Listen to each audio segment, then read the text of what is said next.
Hey, good morning from me, and I think it's about midday your time, or is it also morning for you as well, Miguel? No, it's basically 12:30 for me right now. Okay, perfect, excellent. Yeah, well, Yeah. thank you for coming on. Good to connect with you and get you on to talk about some fun stuff in Power Query as well. Love this shirt, by the way. Mm. Yeah, man. How many years ago was that? That was 3 years ago. Was the 5 year anniversary?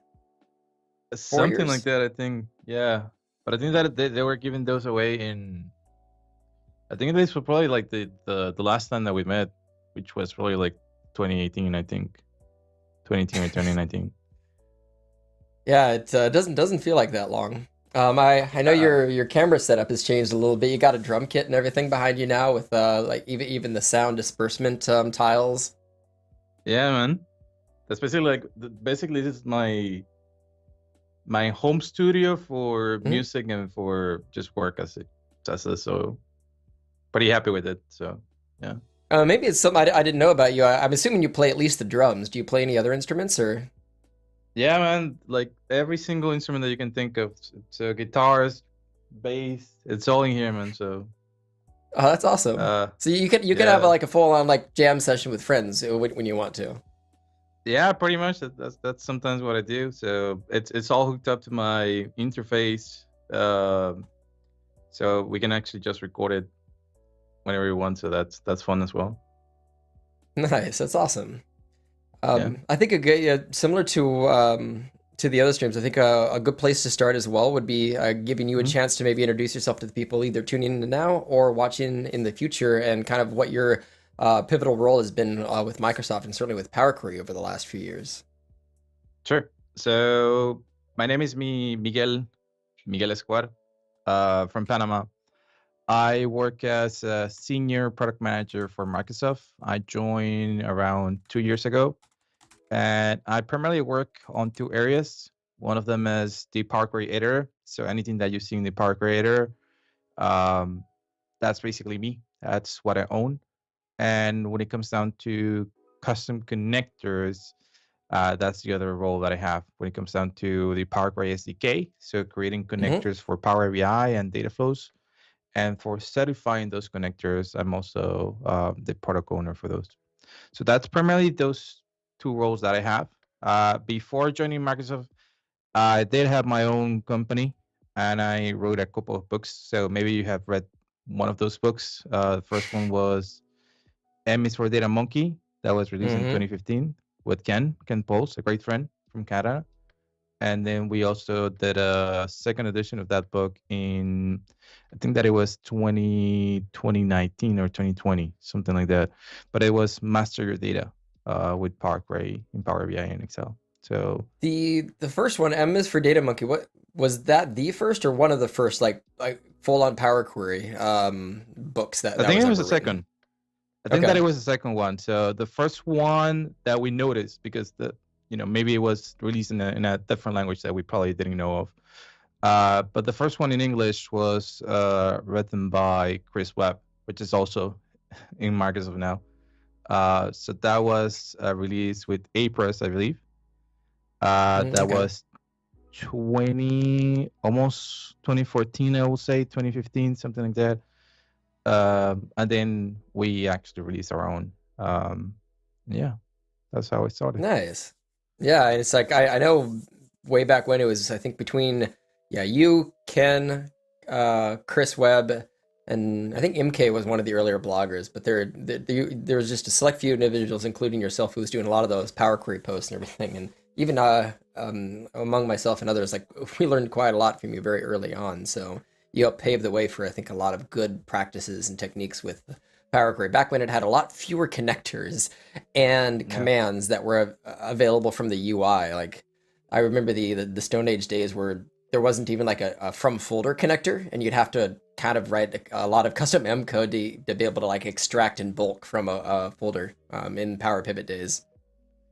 Yeah, those were the days, man. Uh, but uh, Yeah. but now, instead of me documenting like how to accomplish something, now I have the ability to say like, hey, this is what we can start working on and make Hmm. things even better. So I'm super excited to make this happen, and I'm super grateful that I have this opportunity. Yeah, I mean, I feel like the product's at a good maturity level where 98% of what you need to do for most typical like transformations can just be done with the UI, outside of a few Yeah, extended, like I know how to write M code very well. I don't honestly touch it that often outside of maybe putting some notes in there every now and again, just because so much of the command interface now just gives you access to everything and it's faster to do a mhm. couple clicks than to write a few lines of code. Yeah. It's definitely, even in some cases, it's always like a mix of those. So maybe you actually start Yep. with the UI, and then you just Mhm. modify a small piece of the actual code. Or the, And the that was formula the bar, honestly. Yeah. yeah, and that's basically what Ken and I actually started doing.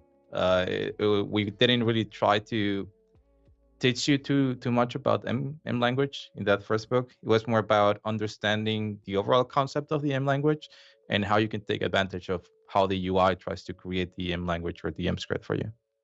Yep. No, that's a good point. I think one of the few places left that I still do it is either if I'm creating a custom column or I start with like the a conditional if statement, but because it's Hmm. a multi-part modifier that requires an and or something in between each line, then Yeah, I'll go and kind of I'll use that to create the template just to write half the code for me, and then I'll just go and modify it and kind of copy paste a few things in there.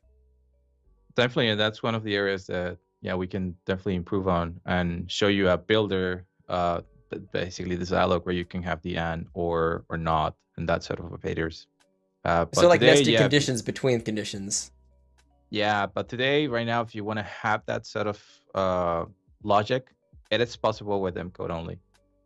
Mhm. Exactly. Yeah, You basically just you write your own calculate custom column, rather than using the UI. But yeah, progress slowly and surely, with all of this stuff. I'm thinking yeah. also not just about the M code, but also some of the um, connectors as well. There's a broad library of them. Like, what's the exact count of connectors that or close count that you know of today?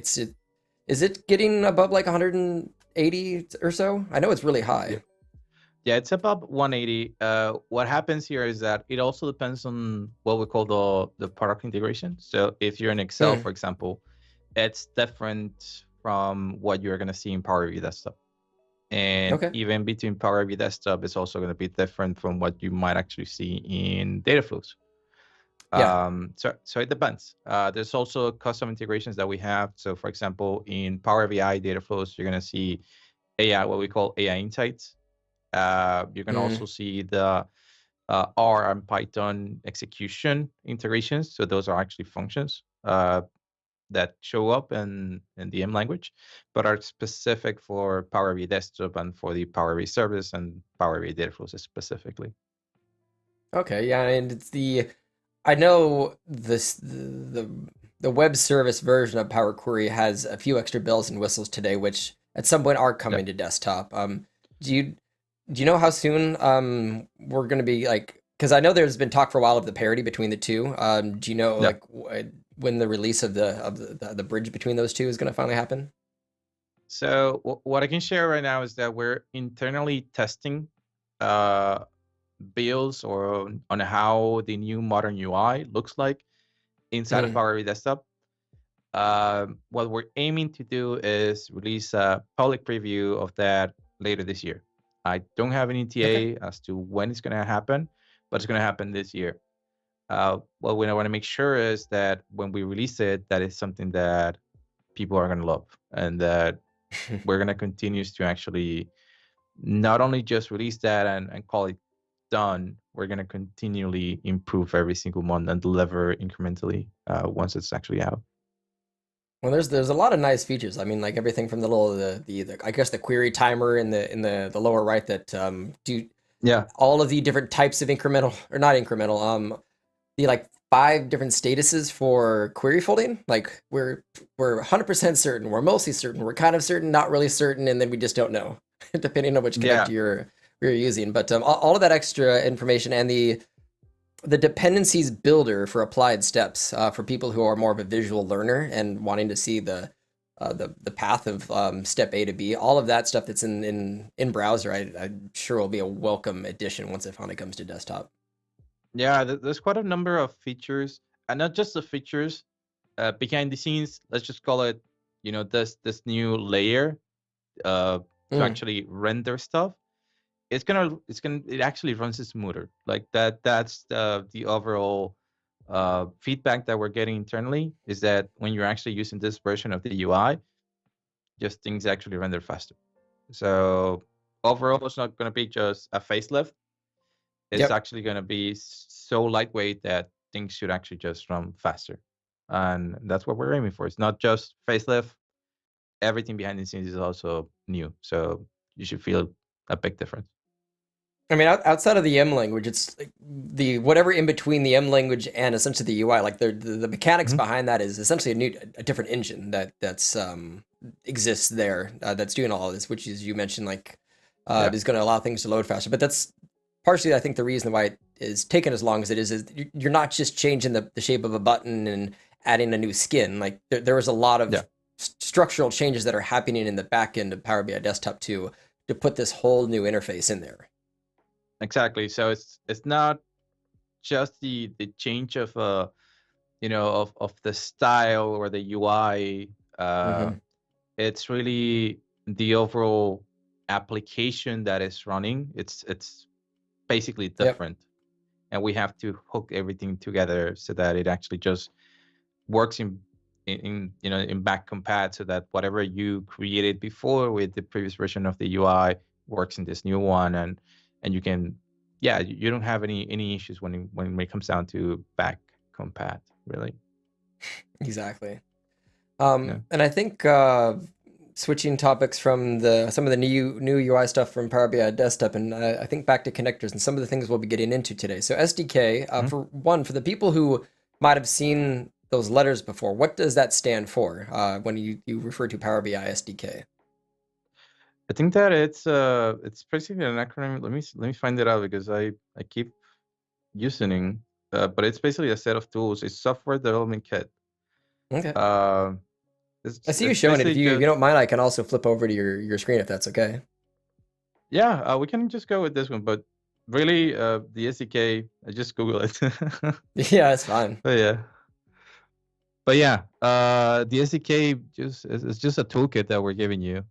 We could have changed the name, but yeah, it's software development kit. When it comes down to the Power Query SDK, it's its own standalone uh, installation.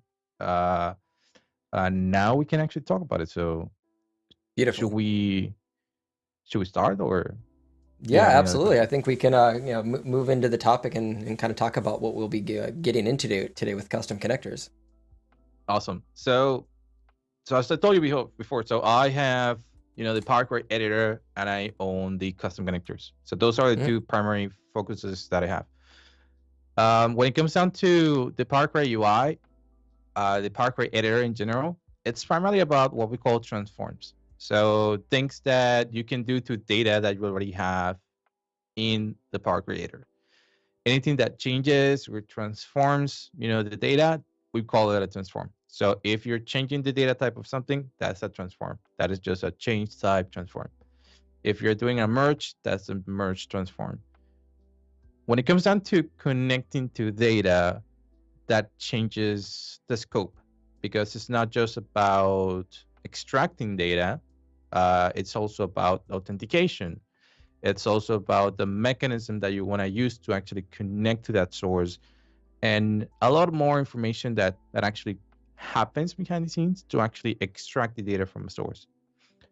So when it comes down to, you have a requirement where you have to connect to, let's say, a REST API, because we don't have that connector specifically in in Power BI or just in Dataflows. You want to connect to another service. Could be OData, could be a REST API, could be plenty other sources that are simply not shipping in Power Query in one way or another.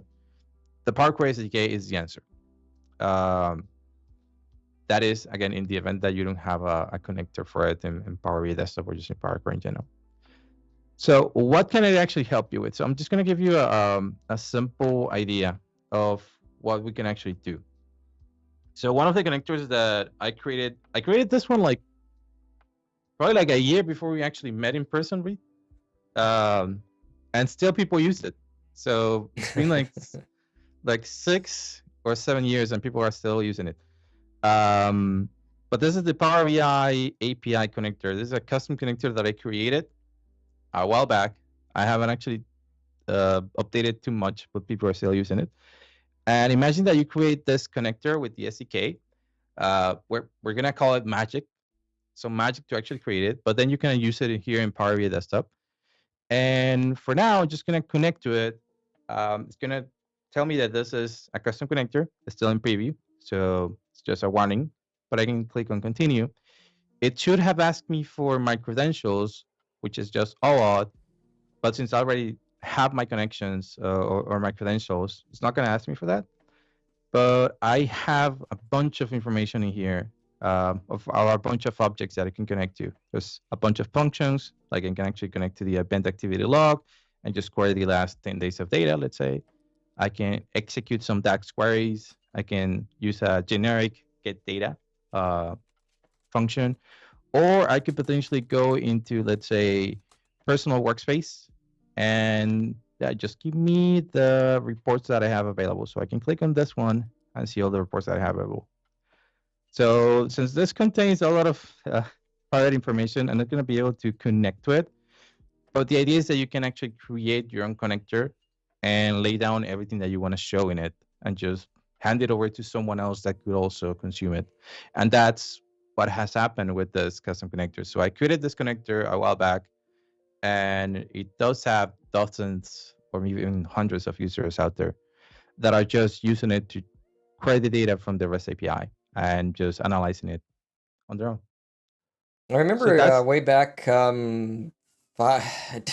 it does not feel like 5 years ago, but apparently like 5, 6 years ago when you were first reaching out to, some of the similar channels that we swam in and just trying to get feedback on like, hey, is there anything missing from this? But it's still, as you mentioned, it captures a lot of what you need and allows people to basically do self-service reporting from a tenant perspective. Because I think we can both still agree that like Microsoft's gotten better at providing some admin portals for tenants, but there's still a bridge that can be crossed in terms of providing more information. So people, to a degree, have to use plugins like yours or other stuff that other people in the community have built to bridge that gap today. Yeah. So just like there is, this one that I created because back then we didn't have anything, or we didn't have anything so compelling, for someone that doesn't know PowerShell, someone that doesn't know code, someone that he doesn't know anything about it and just want to consume something inside of Power BI. This was the best back then, or this was one of the options that they had back then. But the overall idea is that I created something back then for Power BI REST API. You can potentially create something new for a different service. Let's just call it like Read Heaven service. If you actually had your own API, you could create your own custom connector and just hand it over to people to actually create it. And today it's still used a bit for like weather.com and other places that have APIs, that you can connect to, but there's no built-in connector, and that's when you need to make a custom connector, essentially. Yeah. So we do have, for example, we have generic connectors. So we have, for example, the OData connector. We have the Web API connector, or what we call the Web connector in Power BI Desktop. But there's a necessity for you to create a custom connector when, for example, you have to implement something that has to do with pagination, or something that has to do with your own OAuth flow. If you have that set of requirements to connect to your data, or you have to submit some sort of body, a post request to that endpoint of your REST API, that's when you start needing to actually use the SDK, because we do have some considerations when you actually have to use the generic connectors, and those are primarily security and privacy reasons why we might actually block you from not being able to read the response header, or why you might actually have to implement your own pagination mechanism and things like that. And that's when you have to rely on a connector. Would you mind just digging a little bit further into the the concept of pagination as it applies to like a connect, like what would be a source that you'd connect to that would involve something paginated to, which would then need to rely upon a custom connector. So I think that back in this was 2018 when you created the YouTube template. Remember that one? Yeah. So for that one, you actually use the YouTube connector that I created, and that one specific for the Google APIs. We basically require we make a so imagine that I get some sort of response from you, and it's only, let's say, 100 records, but you also give me, a pointer to where to actually get the next 100 rows. So that pointer is what we call the next page, or the pagination, or the cursor. And we can only get that in the YouTube API response. It's actually in the header.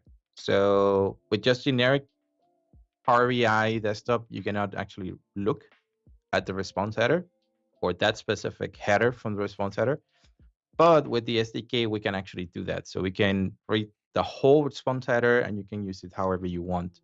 But the idea is that from any single request that you get, that you make, you get a response, and with that response, there's a cursor, or there's a next page link, next URL link that tells you where to get the next set of records. So in that sense, it's like you're actually reading a book, and you're just going page 1, and then tells you continue to page 2, and you keep going and going until you finish the book. To think of it like from a database perspective, or I guess just from a code perspective, it's a loop, like a for each loop, and it just continues to paginate through until it, I'm guessing something just, it finds at the end where it's hit the end of the result, and that it doesn't need to go to the page 15 because 14 was the final page, 14 of 14 or whatever that might be. But it can essentially detect how many times it needs to do that. Like there's going to be 5 pages or 2 pages or 15. But that's only something, as you mentioned, that can be done with building a connector versus just creating a simple query to access those things. Yeah, so the overall logic is all in M, sure.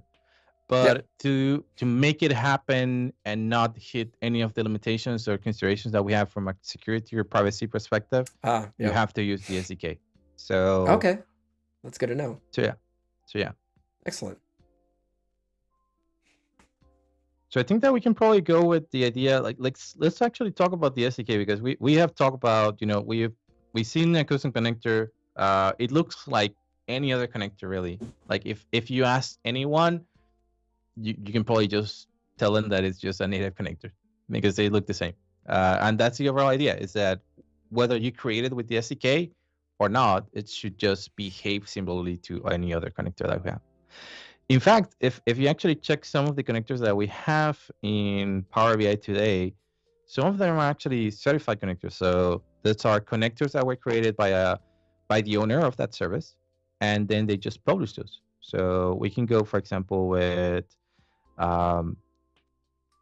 UseCube. Let's go with this one, actually, Microsoft Teams Personal Analytics. This is something that is actually a custom connector that got certified. We can go with SolarWinds. There's quite a few. So Sys, OpenSearch, FactSet. And I think if you just search for the word beta, does it filter to just all the beta ones?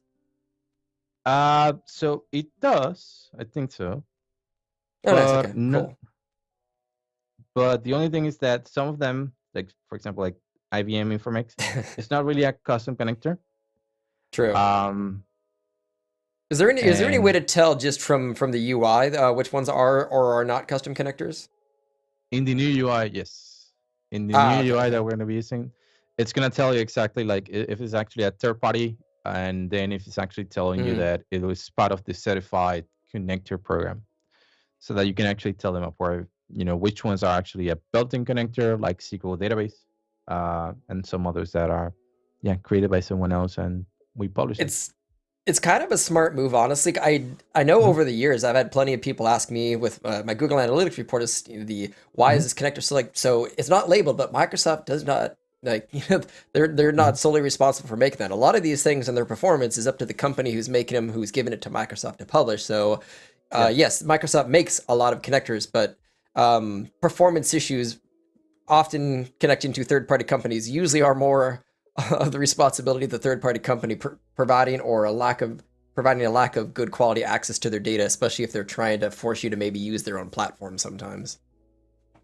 Yeah, and that's part of the reason why we believe that it is a better, a more scalable program, because it is the owner of that service that has full control over the connector. So the behavior that they want to see, they can implement it. If there are any considerations that they can make either at the connector level or at the data source level, they have full control of it. So they are able to fine tune everything so that it provides the best experience possible. Yeah, it's for better or for worse, because as you're mentioning, like they can make the fastest, most performant connector. Like it was a sad day for me when we switched from GA3 to GA4 for Google. Just as a quick tangent, because you could export nearly 1 million rows with GA3, and it's now there's like a 200,000 row per hour limit for GA. Like it massively neutered the ability to export detailed data. Yeah, and I think they're just trying to force people to go pay for Google Big Data or use their own internal reporting services. So it went from easy to hard now to actually get data out for analysis in Power BI, which is sad. But I'm sure they're not the only company that's probably done that, especially when they have a paid reporting service that they would prefer people to use.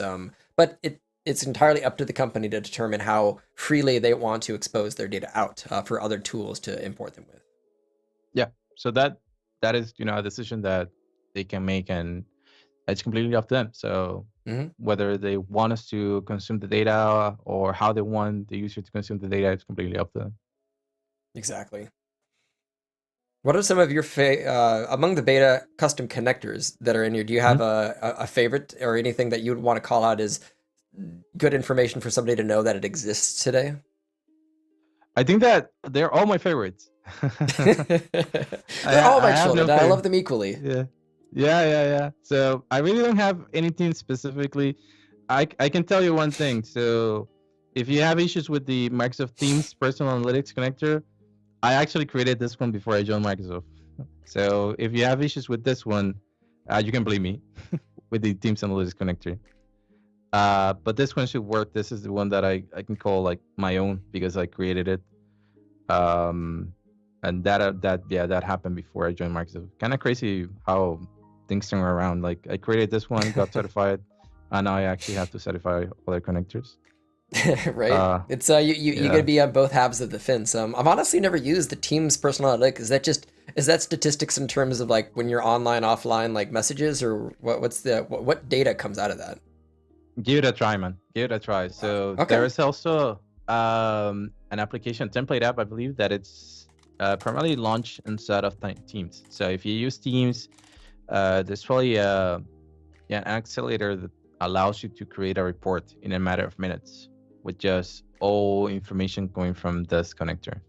But it's primarily, how many minutes you had in the last 30 days, amount of time that you actually spent on meetings, like perhaps this one, this might actually show up in that report, that sort of thing. But it's a fun report that allows you to see, okay, so this is actually my usage inside of Teams, and it's pretty fun. So I'm trying to find it. I do see there's a Microsoft Learn to just analyze your personal activity, but because I'd love to share this connector's link with the audience. You feel free to either do it now, maybe now if you have it ready, or just like what would I Google to get this specific thing? It's not showing up at the immediate top results. I have to figure it out. Let me see if I can actually do some searches. But because there's a CD data software connector, but I'm assuming that's not yours. No. Let me see if I can actually find it. Teams Analytics. So you gotta hate it when the SEO isn't. Yeah, go ahead. View access Teams utilization using CQD. No. Analyze your Teams usage in the Power BI app for Teams. So this is the one. Let me see where I can paste this. Let's see, there we go. So this is the one. Oh, got it. Okay, and then copy link. Done. All right, there we go. Share it out with the audience. Perfect. Thank you. So this is the one, and it creates this report so you can Oh, actually it is use this it. one. Okay, yeah, excellent. Yeah. So this is the one. I definitely have to give this a try then. Yeah. So I didn't create that report, but I did create the connector. So yeah, if it doesn't work, you can blame me. Perfect. But yeah, going back to the SDK. So the SDK again is just a set of tools that allow you to write a connector, and it's all based on Parquet, so in M language. So if you know M language, you're perfect. If you don't know M language, you're still really good, because we try to bring you samples, and we try to bring you all the documentation that you need so you can create a simple connector. You don't have to make magic to make something work. The only situations where you're gonna require more tests or some more time, it's when you're trying to implement your own connector to have direct query capabilities. And sometimes it's pretty easy to actually just add the direct query capabilities. But yeah, it's something pretty simple, and I'm gonna show you how simple that is. So at the moment we have two versions of the Power Query SDK. One is on Visual Studio, and the other one is on Visual Studio Code. We are encouraging people to use the Visual Studio Code one. So I'm gonna show you the one on Visual Studio Code. So you just have to download Visual Studio Code, and you can search in the marketplace for the Power Query SDK. So the Power Query SDK has a couple of components. One of them is it basically gonna allow you to download the engine to actually run the Power Query scripts, and you actually evaluate Power Query script.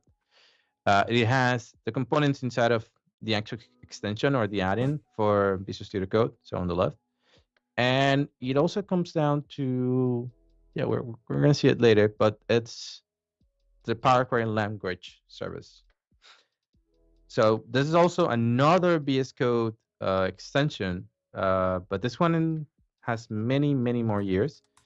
And many people have been using this one primarily just for styling or formatting their own M code.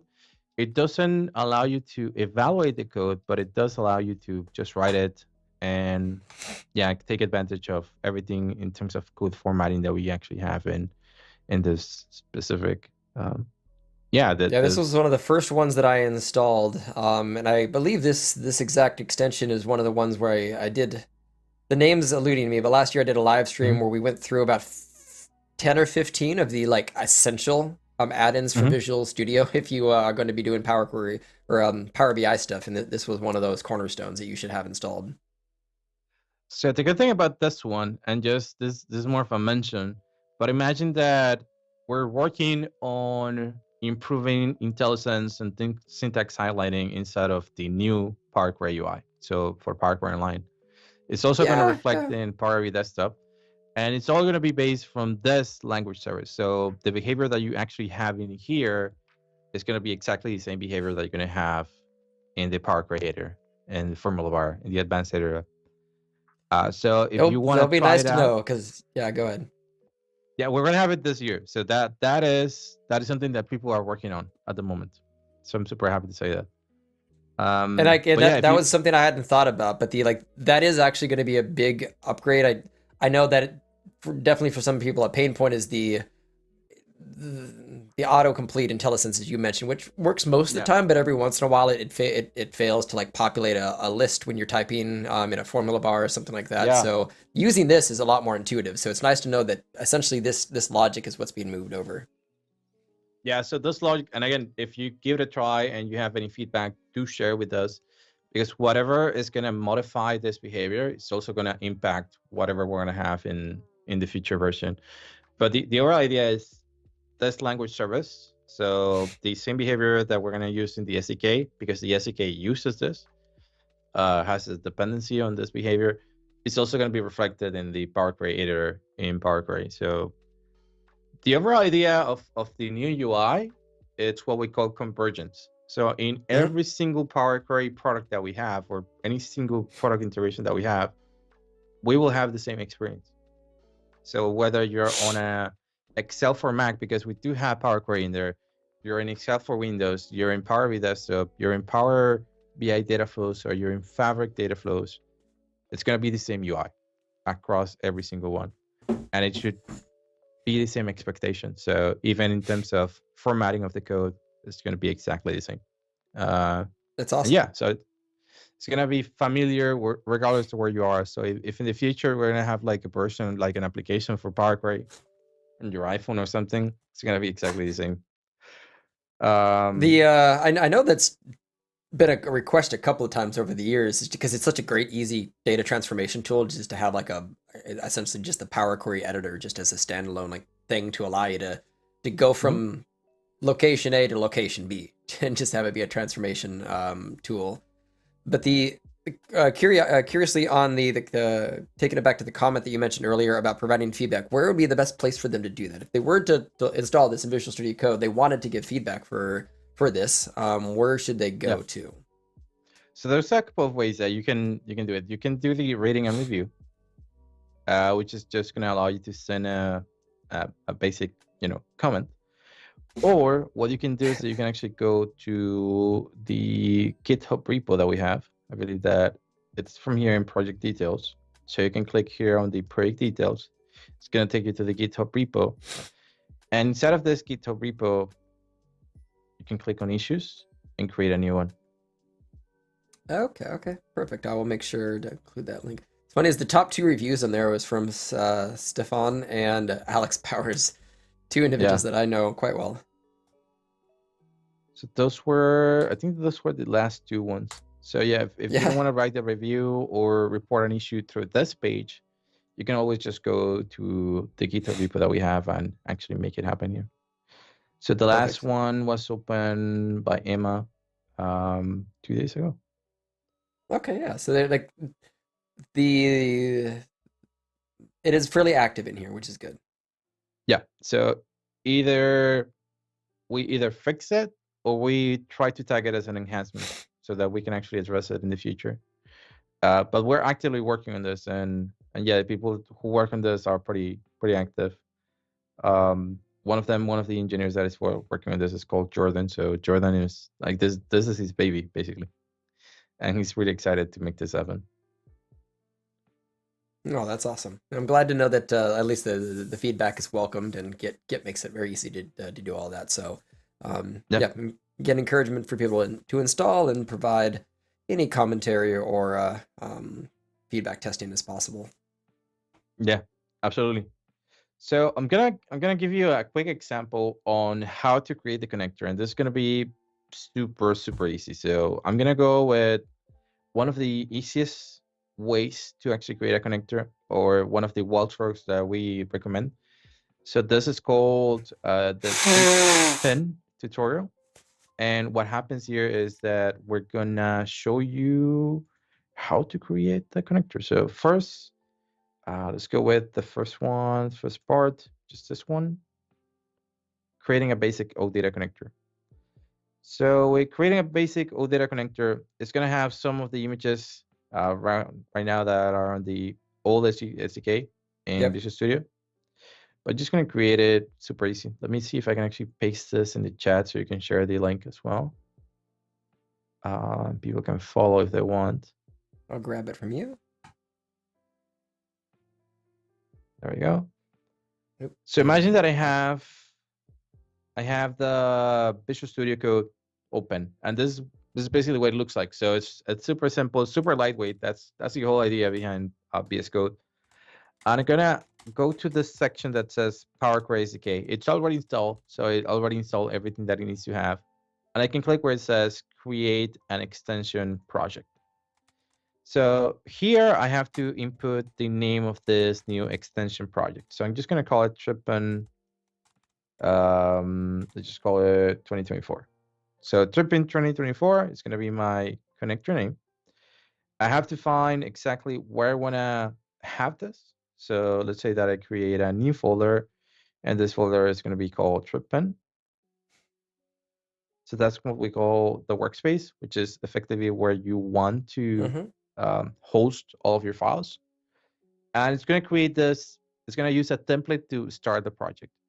And that template, what it has is a bunch of images, just PNGs. These are just placeholder images that we use to represent the connector. So these are super simple. This is actually pretty small stuff. Let me see if I can actually show it. Yes, I'm going to show it to like that great, but it's here. It's just an image of a connector. And then we're going to have basically the two most important files. One of them is the PQ file. This is where I have all of my logic to actually run the connector. And this one that we call the .query.pq is the one where I can try the connector or basically evaluate it to see how it works. So those two are the most important ones. You're going to find some other files that we have, like a bin file where we actually host the published connector, which is the mess file. And then we have some information about the settings on how the SDK should run for this specific connector. For now, we're not going to talk too much about those. Let's just talk about Trippin.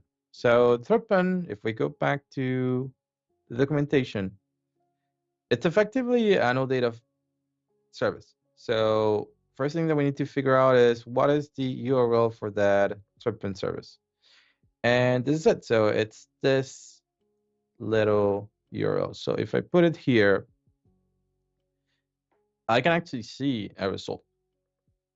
So what this is telling me is that it doesn't really require any sort of credentials.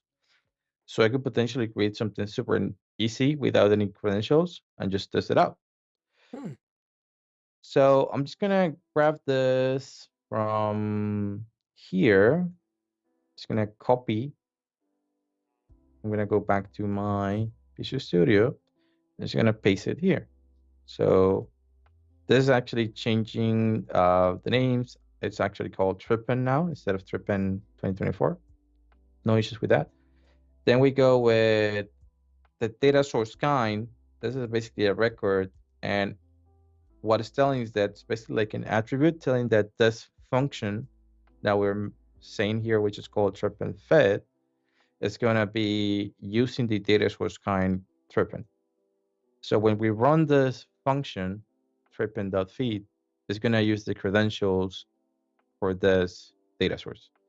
And what this data source is, the Trippin is this information that we have here. So Trippin as a data source kind is telling me that it has an anonymous authentication. And it actually has a label for Trippin part 1. This label is just going to show up as a title when you get the authentication or asking for credentials. So it's just that. And then we have something called the Trippin published, which is more around how you're going to see this connector in the get data browser or like connectors list. So it's going to tell you that, yeah, it's going to have the beta equals true. So it's actually going to have in parentheses the beta.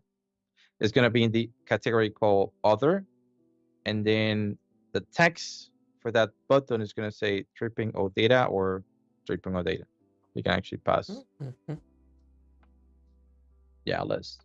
But in this case, we're super cool with what we have at the moment. I'm going to save it. I'm going to go back to the query.pq. And I'm going to just change this because it's actually not tripping 24.contents, but it's actually tripping.feed. Now that little thing, I can actually just copy it here as well. So just going to copy it. But we can actually use tripping.feed and then pass this URL. I'm going to save this one. I'm going to evaluate and basically build my connector so I can run things against it. So I'm going to go to the terminal. I'm going to say run build task. I'm going to say that I'm going to use the make pqx. It's going to compile it. And now it's going to basically override the mess file that I had here. Now that I have this, I can do two things. Look at what happens at the Power Query SDK section. It has now a set of actions. I can click here where it says set credential. I can just say enter here.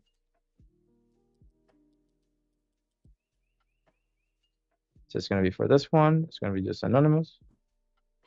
I think that it's missing something. Right, so you can actually just clear all credentials, set a credential. It says it looks like it was failing to delete the credentials. Yeah, let me see what we can actually. Missing data source coin. I think that what's happening. Some kind of an error on unable to connect or something like that. Yeah, let me see what could be happening here.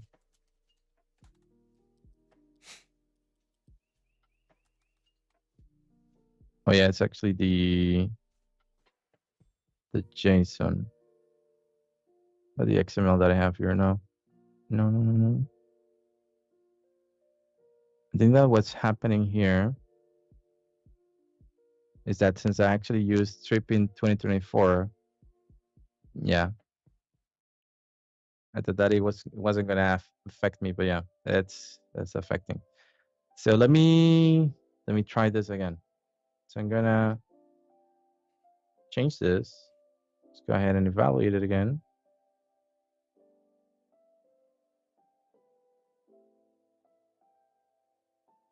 There we go.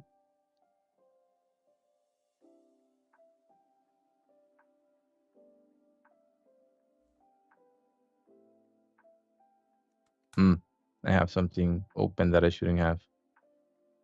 Give me 1 second. No worries. So I'm gonna go with settings. Let me just disable the service host. There we go.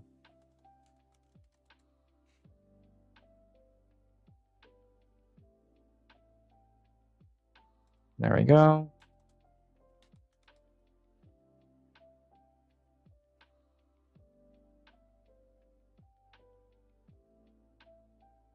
Let's try to evaluate it now.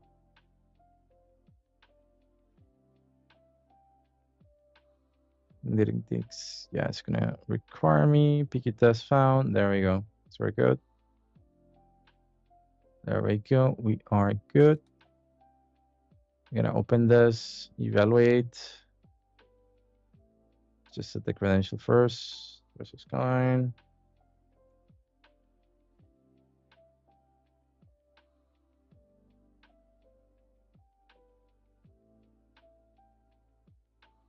There we go. We can evaluate this now.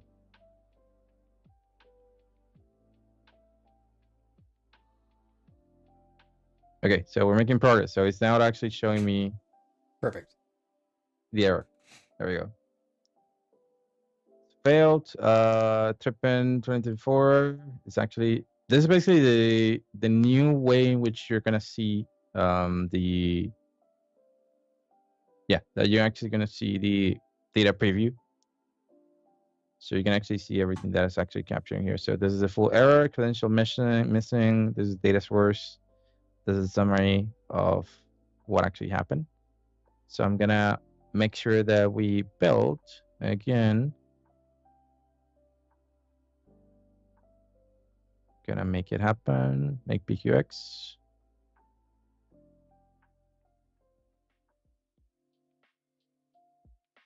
There we go. So now we're good. And we're gonna make this set a credential. There we go. So now it's actually showing me. I can actually close this one, just this one. And let's just click on set credential. Now it's actually showing me the Trippin as a data source, saying that it's anonymous. There we go. We can list the credentials, so it can actually show up down here. There we go. So it's telling me that for the Trippin kind, this is the path that it actually used, which is this URL. And for that path, we have the anonymous authentication. So now when we run this,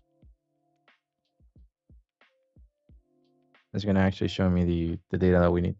So you're not going to have to actually enable or disable the service host. That was something that I should have actually disabled that one before.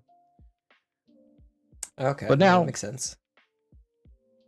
it's just going to tell me what is the output of that feed, and really it's a navigation table.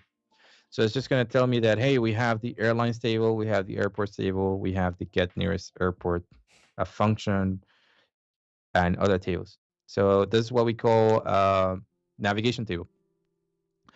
So the overall idea with this connector or this guide is that it's going to allow you to create a better or just a guide to create a connector on how it might actually look like. Let's say that if you have that resource. So I'm going to change this part. We can have side-by-side window, of course. Let me just change this part of the test. Actually change this as well. So we have this one. The credential can remain the same, but what we're saying here is we're going to connect now to that service.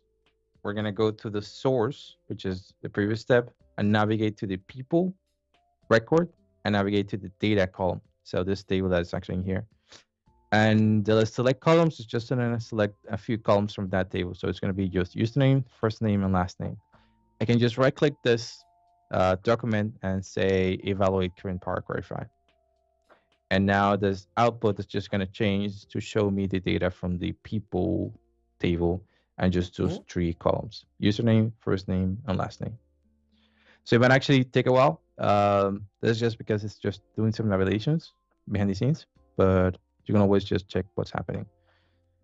For username, null false of type, which is not allowed. That one's actually a different. I've never seen that one before, but this is a 500 internal server error. Usually means the error is happening on their end, not your end, right? Yeah. So that one's yeah, that was funny. But let's go ahead and try to make it happen again to see. In the meantime, let's see what else.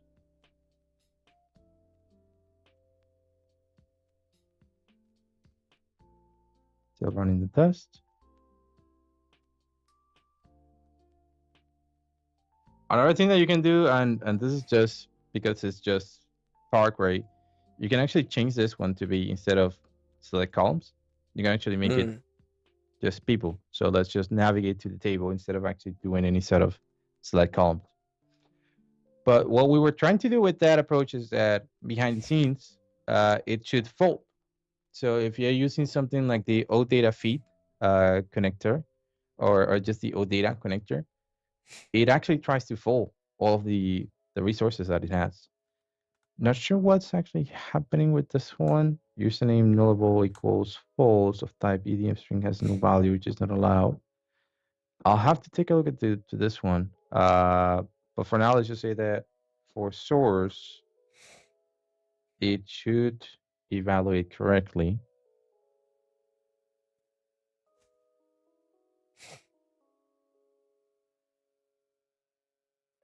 I definitely have to check on why this is giving me those issues. There we go. So it is working here. But this is just, again, just giving me the list of the tables. Yeah. Okay. I could potentially try this with something else as well. So let's just say that I use the Nordwind service. This is another one that doesn't require any sort of, anything in terms of authentication. So I can just say, let's comment those out, those two. Let's remove this comma. Put this here. And I'm going to change this to be trip.feed. That's actually going to connect to the Nordwind service. If we do this, it's going to tell me that it doesn't actually have a credential set because this is a different link. So it should error out and tell me that, hey, we don't have a credential. It's going to tell me that in both the console and also on this preview. So to add that credential, I'll have to actually go into set credential and make that happen in here. So let's just see how long it takes. It's doing the operation, the evaluation. There we go. So credentials are required. I'm gonna go ahead and set a credential. It's gonna tell me that it's gonna go for this file. This is the test file. It's gonna say that it's anonymous. There we go. So generating credential. You can go to the console and see that it's actually making that credential, and it created the credential. If I still want to see a list of all credentials, I can always just click on list credentials, and it's just gonna list all of them. I do have two now. So one is for Norwin and the other one is for Trippin. So let's just go ahead and see the one that we have for Norwin. So I'm just going to close this one and click on evaluate current file. And that one, same thing, is just going to give me a navigation table of all the tables or entities that we have available in that service in Norwin. The major impact or for this specific case, why we want to create it against an old data source is that you want to actually package this and distribute it with your own branding. That's another one of the big reasons. Okay. So if you own a service and you really want to make sure that people know that this is your service, that's another reason why you want to create a connector. So you can just create it with your own data source. The packaging or the creation of the connectors should be pretty straightforward. It's like using the trippin.feed or the trippin walkthrough. But yeah, that's another good reason why you want to go with that approach. So I'm gonna go ahead and I'm gonna go with the next approach, and this is instead of just using the old data feed, let's say that we want to actually look at something different, and that is using the web.contents approach. So I'm gonna change what I have in my connector definition, and that connector definition is gonna have, instead of using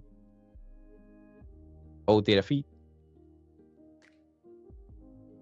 it's gonna be web.content.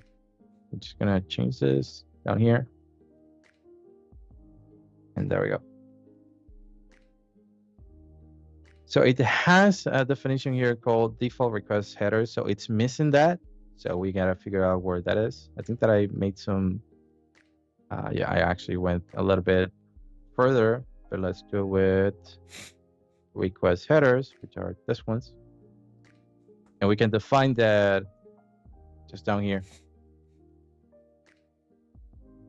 So we got trippin, value the replace type. There we go. Default request headers, application, and then the OData max version 4.0. So this is just a record field. We're passing it as the headers, and we're using the web.contents approach. So now if we want to evaluate, before we can evaluate things again, we have to actually make sure that we change this, sure, but we also have to build, because this is a new version of my connector. So I have to build this connector and then test it out. So I'm building this version of my connector, and then I can use the other one while this is actually happening. Let's just go back to the sample, and let's go ahead and try this with this specific sample query. So there we go. This is tripping don't fit. For now, don't really struggle too much about this weekly line or red line underneath. We're working on effects for this, but Okay. this will not stop you from evaluating the current Power Query file. So we can click on that. It's using still the, well, we're gonna get required to actually enter a new credential because this is actually a new URL, and this URL is actually gonna go against the airlines. So just gonna click on run test, and let's just say that I'm gonna cancel it. I can always cancel it whenever I want. I think that it actually worked because it used the main path, the main route, but you can always add another one that is specific to that URL. So I can go here and say set a credential, go to Trippin, this one anonymous, There we go. Just generating the credential.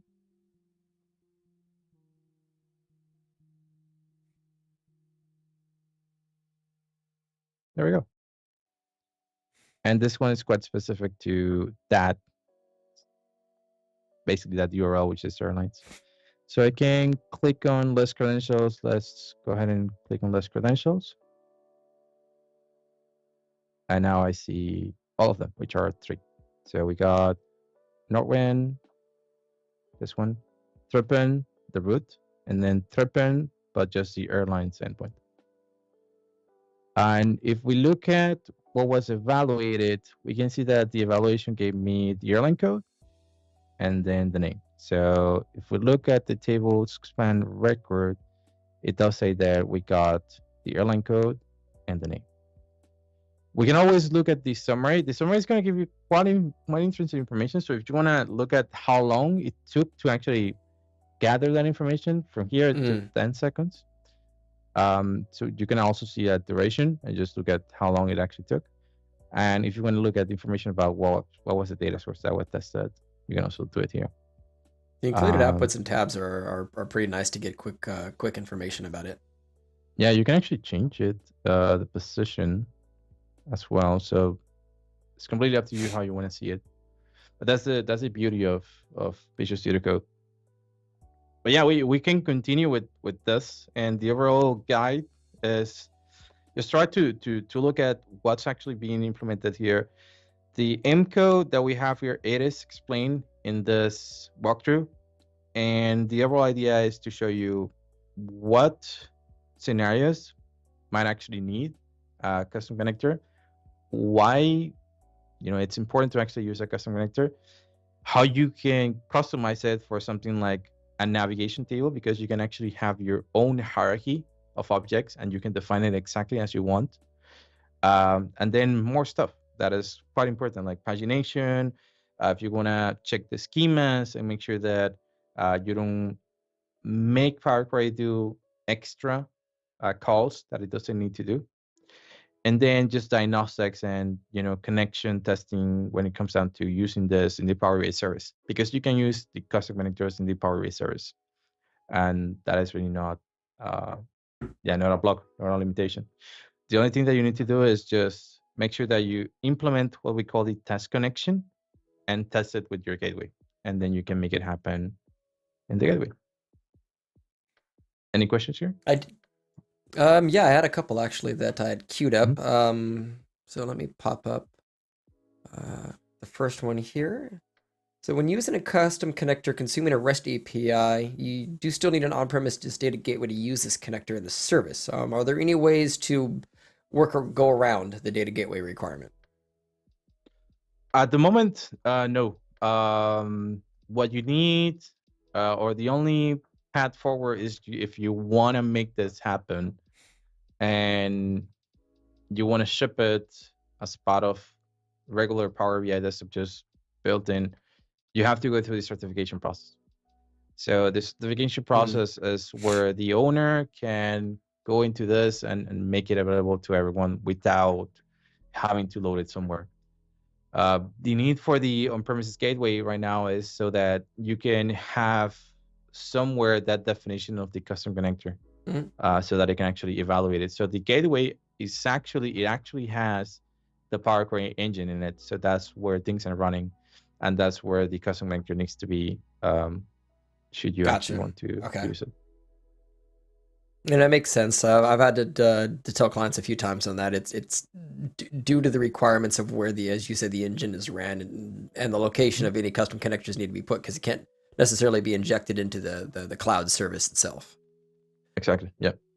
And then one other from Amir, the Teams connector. Can we pass the I guess the one that you built? Can we pass in the Teams ID or user IDs dynamically, or is it restricted due to privacy? I feel like you've been asked this before with a smile. I don't think that we can actually pass anything. It's just it was meant to be as something super straightforward, so that you just sign in and you get your own statistics. So it's just analytics. So you can still filter it, but it's not gonna just get the data from that one. It's always just going to give you the analytics for every single site or channel that you have access to. Okay. No, I was figuring similar for that as well, but it was a good question. Yeah. And as we're getting close to wrapping up, if there are anybody else who has questions in the chat, feel free to drop them in to ask Miguel or myself as we start to wrap up. But I think this has been very informative, and I also just like the integration that Visual Studio has. I think it makes it a lot easier than I mean, it's been a minute since I've written a custom connector, but I know before we had such a wide use of Visual Studio, it was a lot harder to write this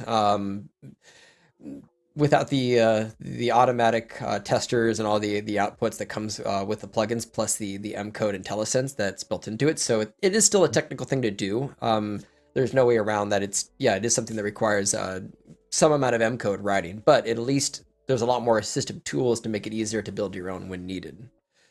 Yeah. I actually got a couple. Go ahead, and we have a couple more questions when you're done. Yeah, the other thing that I wanted just to note is that we do have quite a number of samples. So if you go into, I'm not sure if you want to share the screen right now, but when it comes down to samples, we have quite a bit. So we have functional samples, we have walkthroughs, we have other connectors that you can actually take a look at.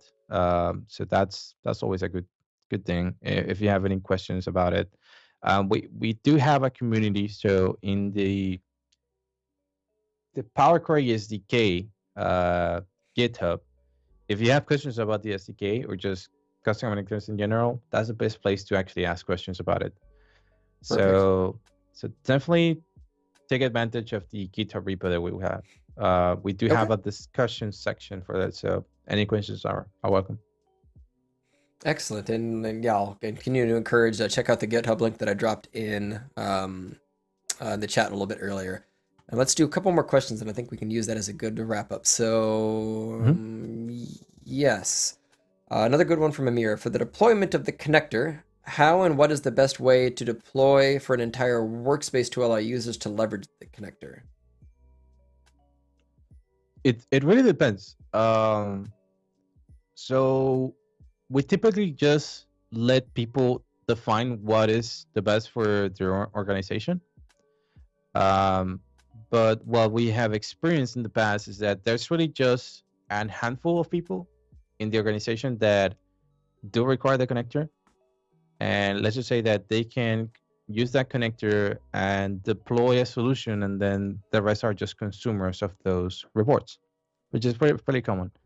So it really depends if you only have a handful of people that are using your custom connectors internally, probably just send them an email or just send them the connector file, which is a mess file, however you fit. But if you are the owner of the connector, you're the owner of the service, and then you're distributing this to your own your own customers, let's say, which is something that some companies are doing today.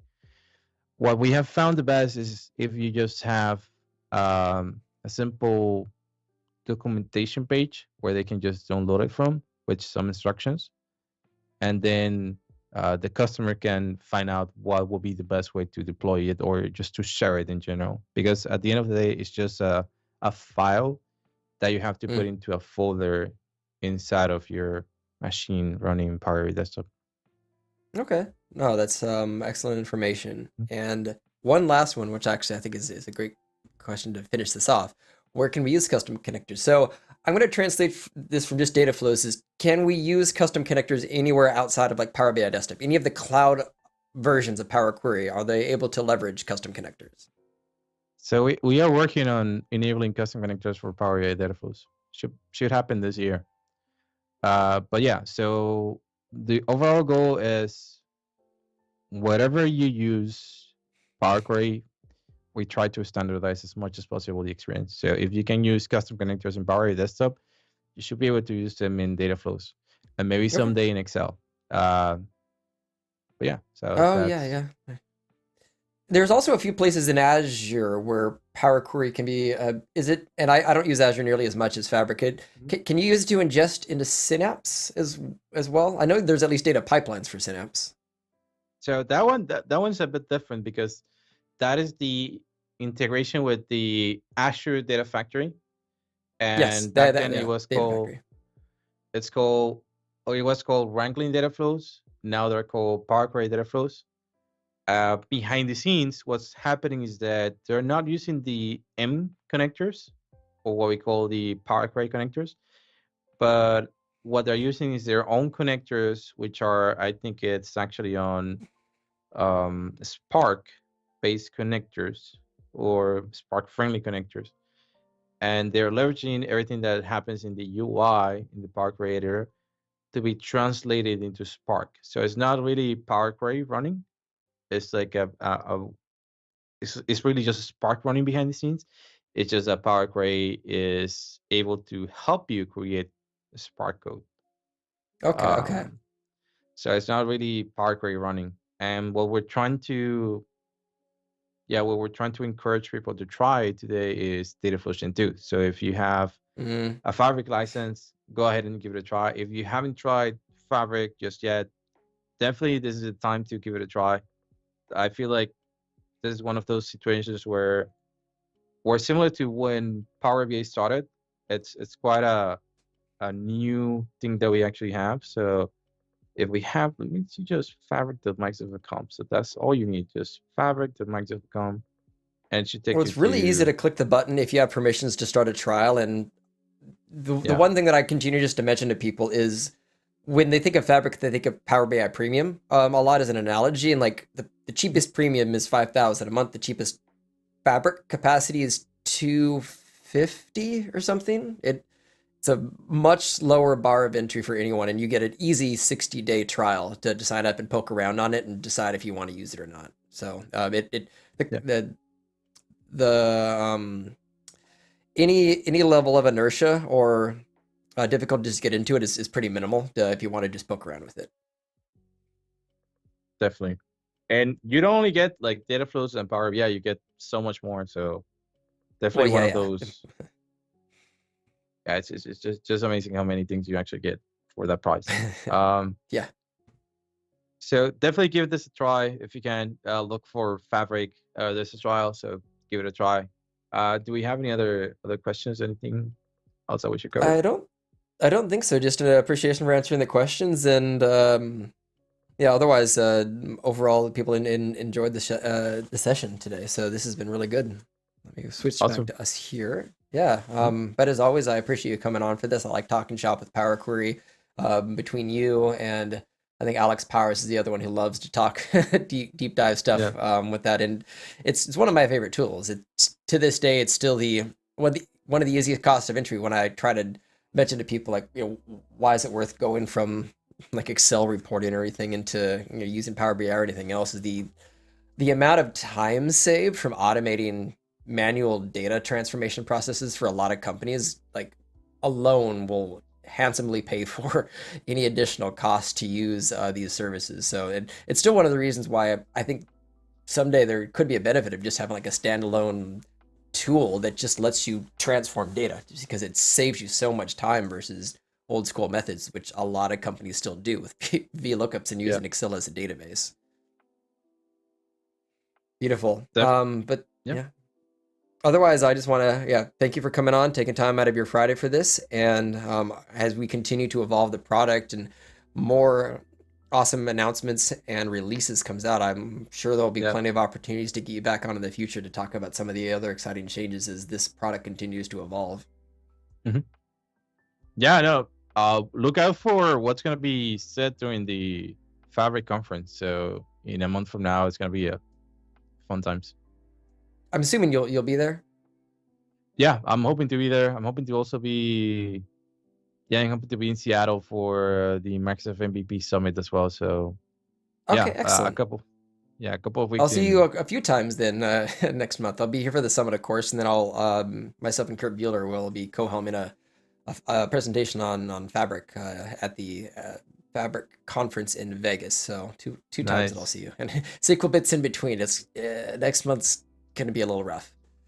Yeah. Yeah. Hey, thank you for having me, man. Yeah, absolutely. Enjoy the rest of your weekend, everyone. Enjoy yours as well. I'll have recorded videos continue to go up on the channel, but I'll be offline for a few weeks. I'm going to be in Japan for about 2 weeks, so no live streams Nice. for a bit. But I'll see people back online again in March. That's nice. All right. And take care, Awesome. and yeah, have a great weekend. You too. Cheers. Bye. Thank you so much for watching. Please consider hitting that like and subscribe button.